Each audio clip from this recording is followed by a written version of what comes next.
Welcome back to Everlasting Summer, and this is a new episode. And we finished the game a few episodes ago, but now we are after the special routes, and we are doing the Slavya route first. Let's begin.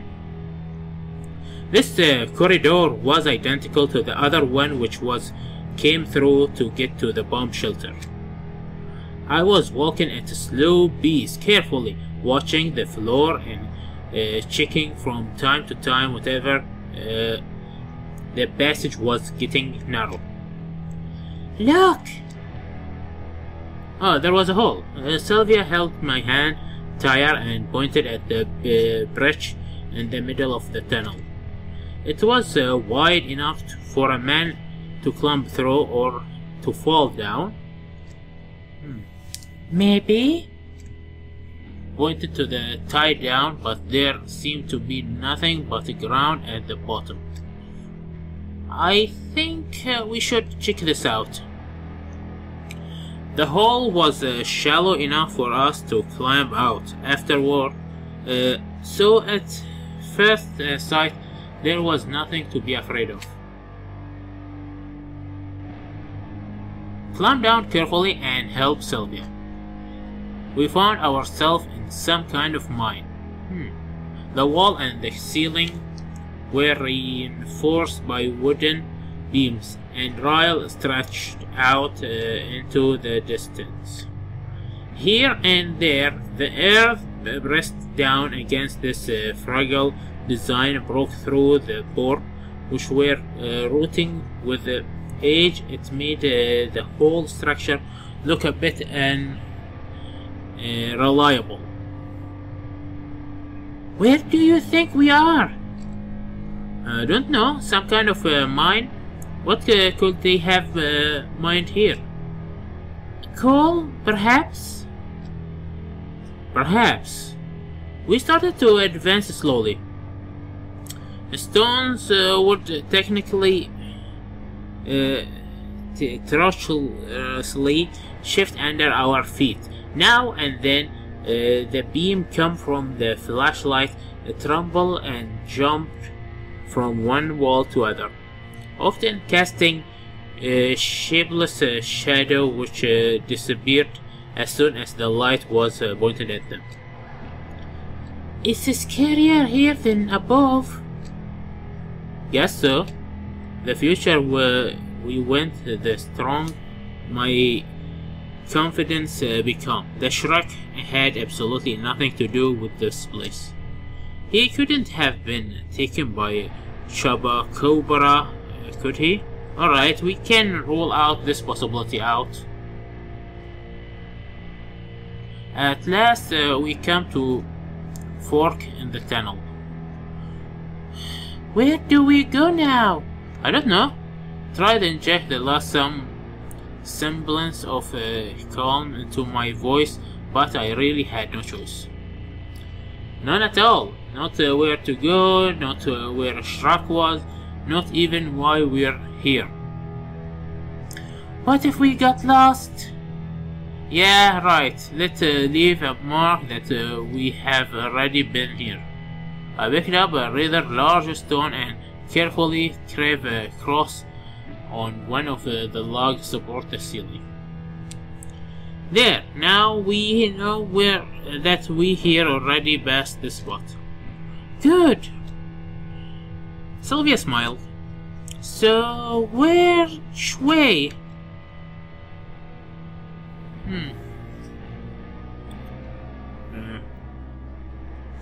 Let me check the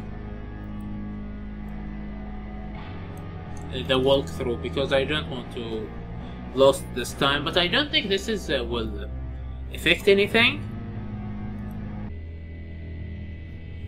From what I see, I think it doesn't matter if we are like with the girl, so left.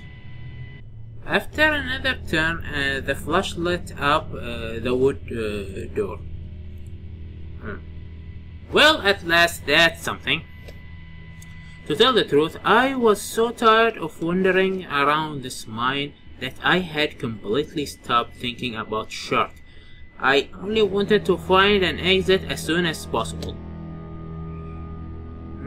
What's behind it? We're just about to find out. Past the door there was a small chamber which looked either like a utility room of a boiler house or like one of the bomb shelter rooms.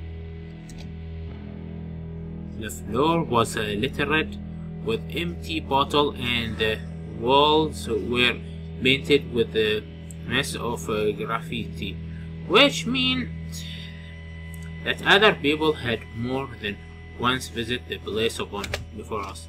I thought from that the look of things they had done so rather long ago. I was running the flashlight beam around the room, trying to check every part of it, where suddenly, you look like maniac. I found Shrek curled up in a corner. Shrek! Cried Sylvia. However, it looked as if he was not paying any attention to us. Hey, we have been looking for you all night. Why in the world did you come here? Shrek looked up into the wall, hazy and keen-eyed. And who you are? What do you mean, who are you? Get up already and let's go.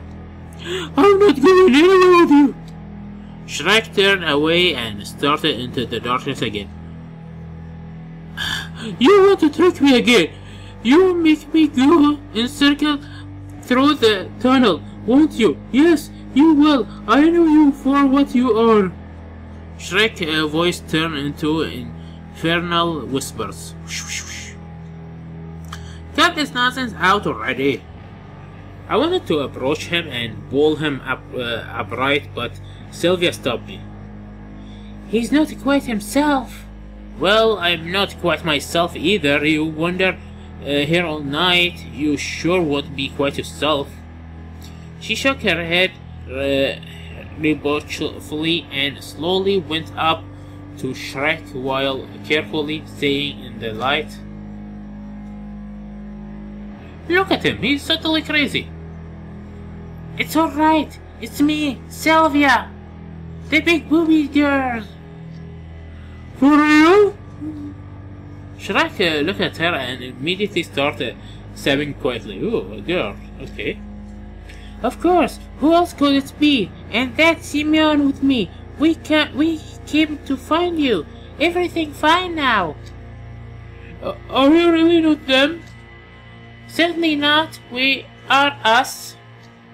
He tried to get up, but he was apparently disoriented and would have fallen if not for Sylvia, who caught him by her arm. Good to fight you. Easy there, careful. When they come up to me, I said, alright, time to get out of here. We cannot go back. Back where? Into the mine? Yes. Shrek was speaking calmly, but at that time his voice was trembly slighted. Why is that? It's where they are. Who they? The voices. What voices? I was starting to lose my patience. This place and this situation certainly weren't normal, but if there has been anything paranormal here, then by the law of horror cinema, it should have long since shown its face by now. Calm down, Shark. Stop being a pussy. Just tell us everything in detail. He took a few deep breaths and started. I needed some spare parts for the robot. All about this robot. And I hear that there was a bomb shelter in the old camp. And there are usually a lot of different equipment in bomb shelter. It's old, of course, but worth disassembling. You can always find coil resistors.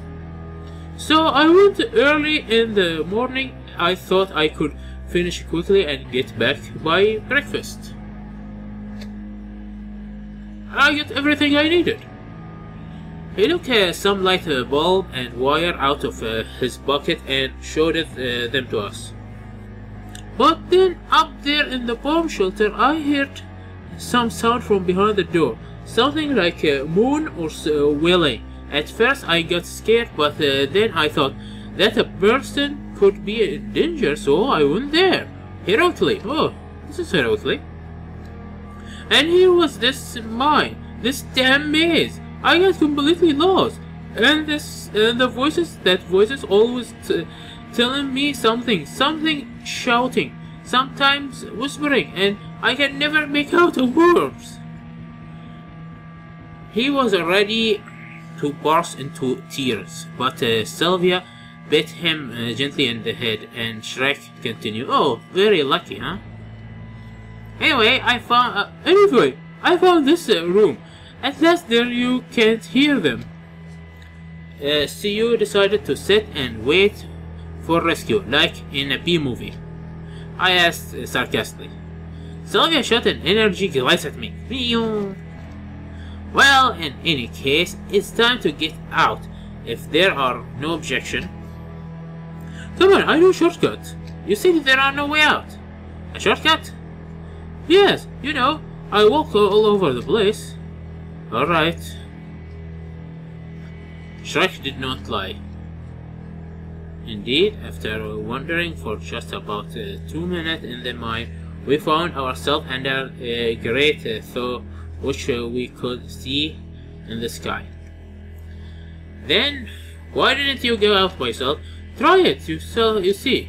I will myself pull the gate a few times. True, you can't break it just like that. Gotta use something heavy. Look down at Sylvia and Shrek. Try this flashlight, maybe. The flashlight? I found with it. It's not that cheap Chinese fake from the 90s, which I used to have a lot in the summer cotton. No, was a real Soviet durable metal flashlight. Yeah, I used to have one of these. Now that me remember, the flashlight used to be all metals, now all plastic. Not a hammer, of course, but if I tried hard enough, I swung it and started smashing it at the glares, aimed for the spot where it was attached to the wall. Soon I got lucky. I heard a cracking sound and a few bullets fall down. I remember those flashlight was heavy and hard. You can kill someone with this. Now you cannot do that. You cannot kill anyone with a flashlight these days. What a shame. A minute later, I was lying on the grass under a moment and breathing in the fresh night air with delight. Any air will seem fresh. Well then, I'll be going, thank you. This is it? Shrek looked a bit lost. I eyed him questioningly for a bit, but ended up saying nothing and just waved my hand for goodbye. After all, I had neither the strength nor the will to talk with him. And what would I say to him? Scolding him now is no use, and the same probably goes for trying to learn anything. What's tonight? Yeah. Sylvia was sitting next to me and looked dreamily at the moon. Right, so if someone told me just a week ago that I would go into pioneer camp and would even have a crawl through a bomb shelter, but it was fun. Yeah, it was fun. Aren't you happy about this? I remember that I have to mute my phone because someone will call and ruin the recording. In a way, there was indeed something amusing about all of this. But there was also something strange. During the last few hours, absolutely anything could have happened to me. But in the end, nothing at all happened.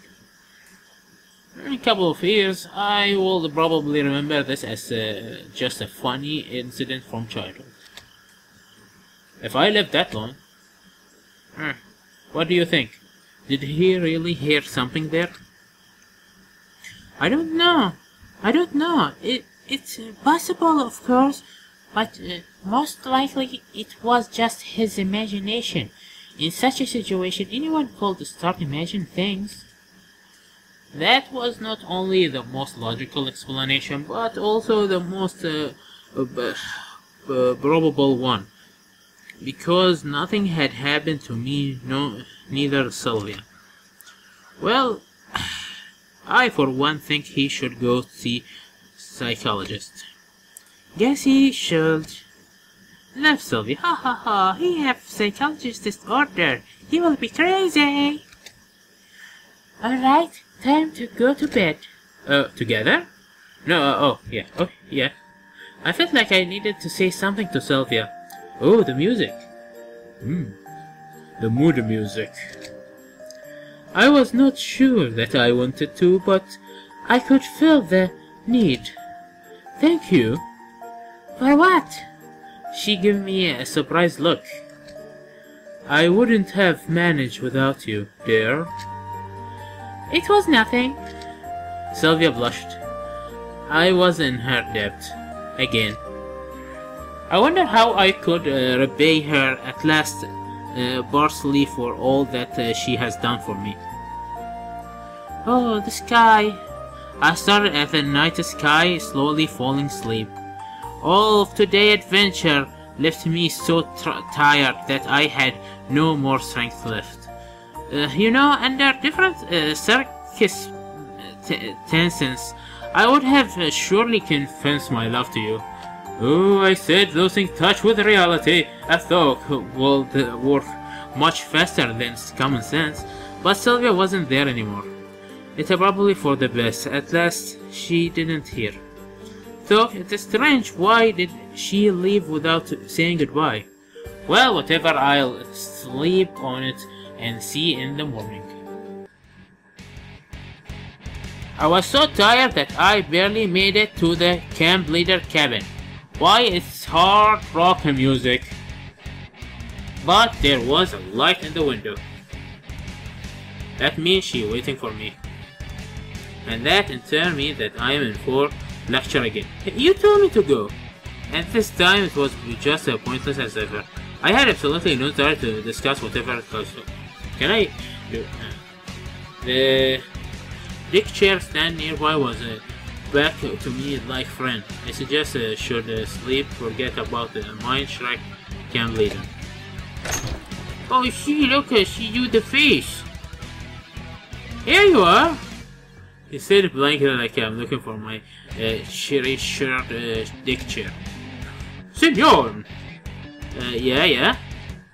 We found Shrek. Sylvia will give you a detail tomorrow and now really need sleep. She looked at me confused for a moment and then replied, Oh, well, fine. I don't know why I give her the Captain America voice. Maybe because she's the leader. I don't know if that means Sylvia will play its role, but half a minute later I was already in bed. The event of the day kept turning over for a short while in my bed, but soon it started to itch, and it was as if many circus mantis switched to save mode and start the reboot.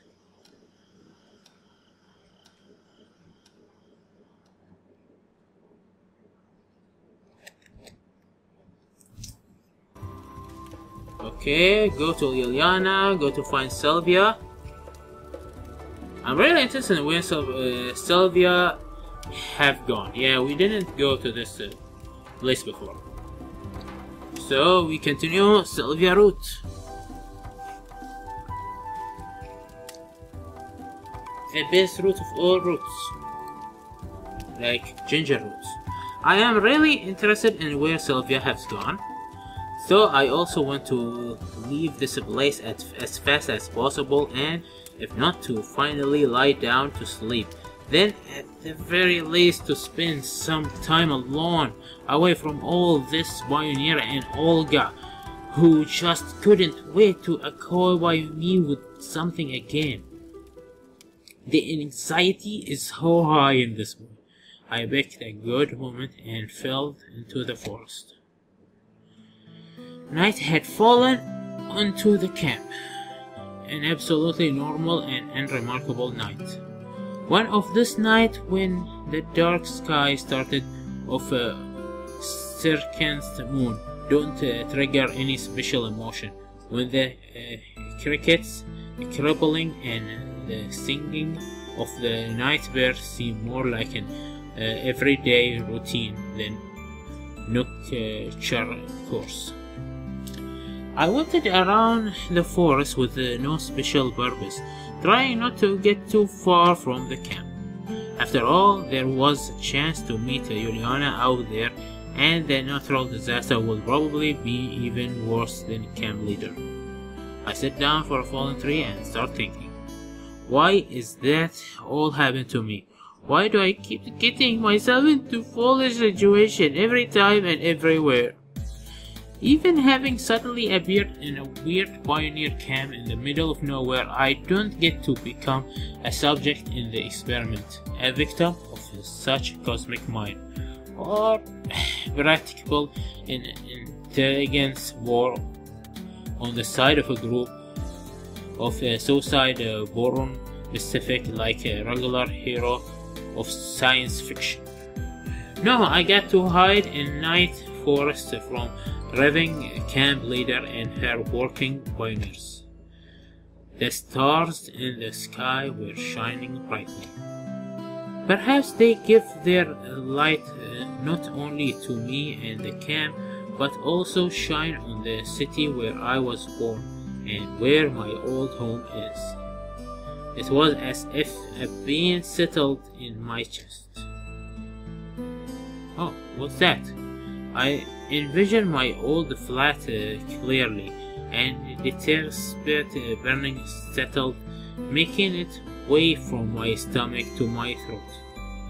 No, it was not wistfulness, more like a sad reminiscence, because despite all that happened, I have felt more alive in less than 5 days here than I had for the last several years there. Now I really wasn't sure if I wanted to get back. Only one question still at me ate at me. How and why I end up here? It flared up yet again in my mind. I haven't spent much time seeking answers or even just thinking about my situation lately. My thoughts were occupied with the everyday routine affairs. And now, in order to break away and be able to wish to stay here for good, I need to understand the nature of this place. It's just that even Night Glade in the Golden Cage has a right to know how and by whom will he get there. And after that, to make the choices whether to stay or not. Probably I would have been lost in my existing thought for a long time, but I had voices approach Olga and the pioneers. Looked like they proceed with their hike. I head to the camp in the first place. I have no desire to go back to the camp leader cabin because I would surely be scolded and just wait for much worse.